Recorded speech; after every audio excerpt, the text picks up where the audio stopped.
Kepala Kantor Komunikasi Kepresidenan Hasan Nasbi mengungkap tanggal 17 Oktober ditetapkan sebagai Hari Kebudayaan. Hal ini disampaikan Hasan dalam keterangan persnya di Jakarta Rabu 16 Juli. Menurut Hasan Nasbi, penetapan Hari Kebudayaan dilakukan berdasarkan masukan dari budayawan, seniman, dan pelaku tradisi. Hasan Nasbi juga memastikan pemilihan tanggal 17 Oktober bukanlah cocokologi. Menurut Hasan, keputusan itu tak lepas dari kajian historis yang menempatkan tanggal 17 Oktober sebagai momen penting dalam pengakuan keragaman budaya Indonesia.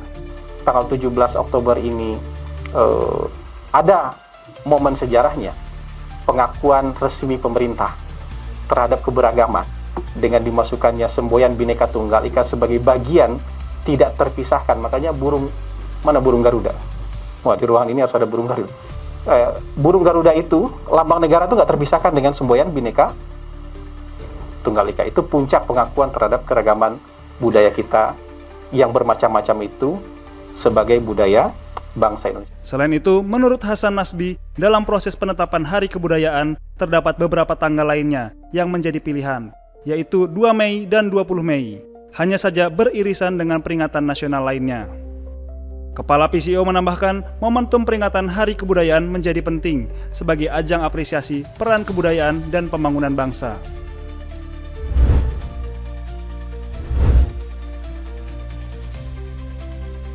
Menteri Pemberdayaan Perempuan dan Perlindungan Anak Arifah Fauzi menyarankan agar setiap kepala daerah menggratiskan tarif transportasi umum bagi anak-anak saat peringatan Hari Anak Nasional atau HAN 2025 yang jatuh pada 23 Juli. Dalam keterangan persnya di Jakarta, selain transportasi umum gratis, Arifah juga mengusulkan agar destinasi wisata hingga rumah makan atau restoran tertentu memberikan harga spesial kepada anak-anak. Ia pun menambahkan syarat untuk mendapatkan tarif khusus itu antara lain anak-anak tidak membawa gawai atau gadget serta datang bersama keluarga. Syarat itu menurut Menteri PPPA bertujuan untuk membangun komunikasi dan kedekatan antara anak dan orang tua. Di mana kami menganjurkan atau mengusulkan kepada pemerintah kota, kabupaten, dan provinsi dalam rangka Hari Anak. Yang pertama adalah diupayakan transportasi umum gratis untuk anak-anak sekolah di tanggal 23. Syukur bisa seminggu atau seterusnya.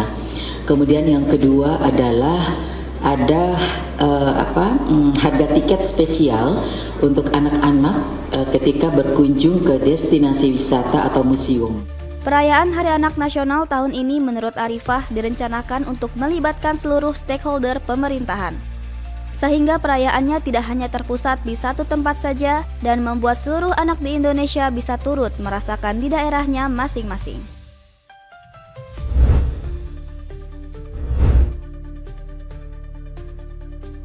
Penyelenggaraan masa pengenalan lingkungan sekolah atau MPLS di sekolah rakyat mendapat perhatian langsung oleh Menteri Sosial Saifullah Yusuf.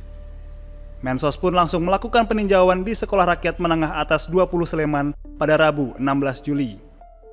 Sosok yang akrab disapa Gus Ipul ini memaparkan bahwa nantinya setiap siswa akan dilengkapi fasilitas laptop untuk mendukung sistem belajar secara digital di sekolah rakyat. Sementara bagi guru akan diterapkan Learning Management System atau LMS berupa platform perangkat lunak atau sistem berbasis web. Guna mendukung sistem pembelajaran digital ini, guru ataupun murid di sekolah rakyat diminta untuk lebih kuat dalam mengasah literasi digital. Banyak sekali pihak yang mau membantu penyelenggaraan sekolah rakyat ini.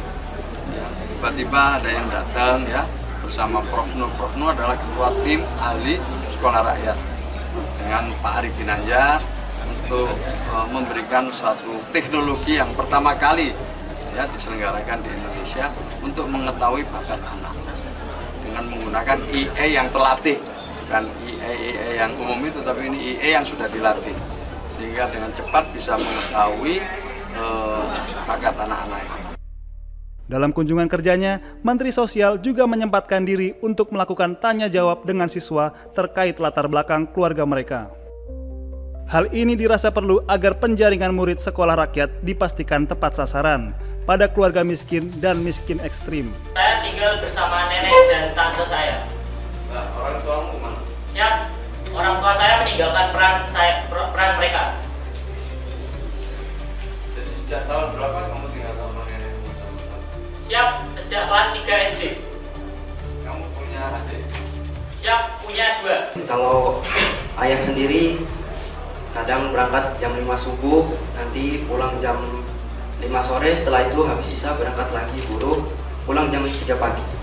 Jadi di yang malam itu dari mana? Siap, sama juga masih di sawah karena ayah saya buruh sama tetangga petani cabai. Pemerintah di tahun ini telah merencanakan akan adanya 100 titik pembangunan sekolah rakyat dengan gedung permanen di kabupaten kota yang berkapasitas 1.000 siswa, mulai dari jenjang sekolah dasar hingga menengah atas.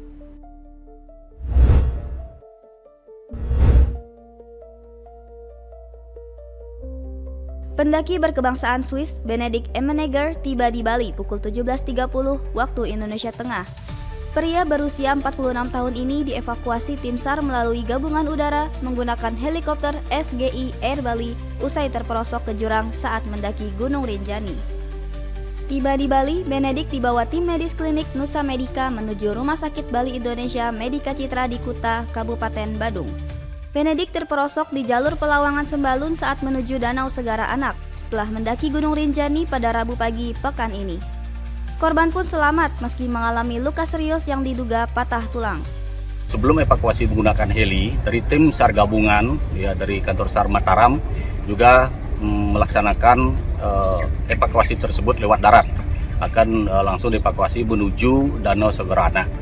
Dan sampai di sana alhamdulillah Stungkare dengan korban tersebut dalam kondisi selamat dan tangan patah dan kaki juga patah. Dan selanjutnya korban tersebut langsung dievakuasi menuju heli. Sebelumnya diketahui Benedikt Emenegger, pendaki berkebangsaan Swiss berusia 46 tahun terperosok ke jurang saat mendaki Gunung Rinjani di Lombok, Nusa Tenggara Barat. Ia berhasil menjalani evakuasi lanjutan yang dilakukan via udara dengan menggunakan helikopter pada Rabu 16 Juli. Tim SAR gabungan dari Balai Taman Nasional Gunung Rinjani bekerja sama dengan Beli Air mengerahkan 1 unit helikopter untuk mengevakuasi dari jarak terdekat dengan lokasi korban, yakni kawasan Danau Segara Anak.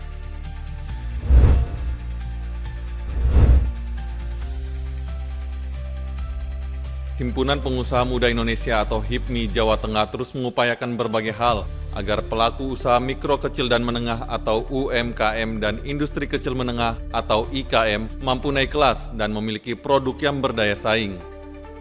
Hal ini disampaikan Ketua HIPMI Jawa Tengah Teddy Agung Tirtayadi usai diskusi tentang kondisi perekonomian Jawa Tengah di Kota Semarang Rabu siang. Menurut Teddy, pihaknya tengah berfokus mendampingi para pelaku UMKM dan IKM karena kedua kegiatan usaha tersebut menjadi salah satu pilar ekonomi bangsa. Pendampingan yang dilakukan meliputi pemberian pelatihan, kurasi produk, hingga mendekatkan dengan target pasar yang lebih luas. Dengan demikian, para pelaku usaha mampu berkembang dan memiliki daya saing di tengah persaingan global. Tak hanya itu, HIPMI pun mendorong para pelaku UMKM dan IKM terus mengembangkan potensinya dengan memanfaatkan kemajuan teknologi, termasuk memanfaatkan internet untuk media promosi produk secara daring. Jadi kami melihat UMKM ini memang jadi anchor-nya untuk perkembangan ekonomi, kegiatan ekonomi yang di Jawa Tengah ini masih berkutat pada UMKM dan IKM. Jadi UMKM ini harus bisa di scale up. Kami melihat betul potensi UMKM di Jawa Tengah. PR kami adalah bisa tadi mendigitalisasi dan meningkatkan secara fasilitas sistemnya untuk dikembangin supaya bisa dinetworkkan dengan buyer-buyer yang ada di luar wilayah mereka, entah dari wilayah Jawa Tengah maupun dari wilayah luar negeri. HIPMI Jawa Tengah pun berharap dengan berkembangnya para pelaku UMKM dan IKM, maka akan mampu memberdayakan masyarakat dan menggerakkan perekonomian daerah setempat.